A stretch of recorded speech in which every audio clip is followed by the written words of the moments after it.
پہنچا جو پاکستان تحریک انصاف کے چیئرمین نے پہنچایا. ہمارے 75 سال کی ہسٹری میں پاکستان کے اہم اداروں کے خلاف آج تک کسی نے اتنی گھٹیا اور گھناؤنی مہم نہیں چلائی جو پاکستان تحریک انصاف کے چیئرمین نے چلائی. ہمارے 75 سال کی ہسٹری میں جو ایک شائستگی تھی, جو ادب کا ایک ہمارے پورے اس ریجن کا ایک کلچر ہے, احترام کا کلچر ہے, اس کو کسی نے اتنا نقصان نہیں پہنچایا جو پاکستان تحریک انصاف کے چیئرمین نے پہنچایا. ہمارے 75 سال کی ہسٹری میں جس طریقے سے پڑھے لکھے طبقے کو غلط طریقے سے غلط ترغیب پہ آج تک کسی نے نہیں وہ دی جو تحریک انصاف کے چیئرمین نے دی. تو مقصد یہ ہے کہ یہ شخص جو کہ اپنے فیملی میں اپنے خاندانوں کو بچاتے ہوئے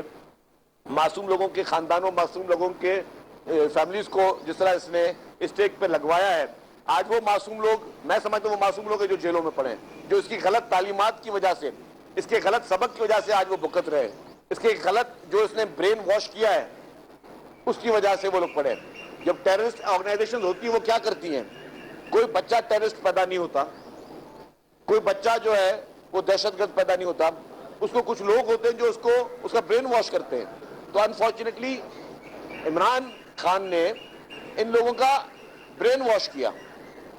ان لوگوں کے ذہن میں وہ نفرت,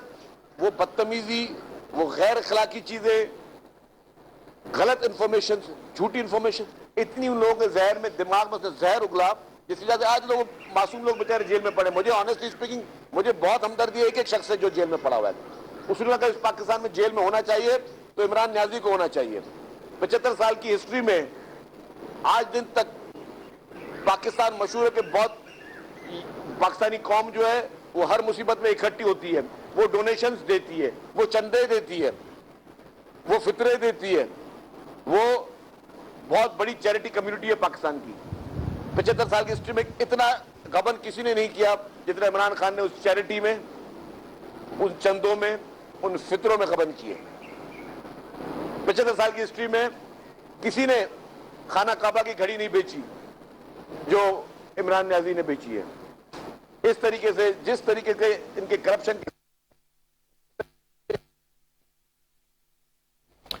وزیر اطلاعات سندھ شرجیل انعام میمن کراچی میں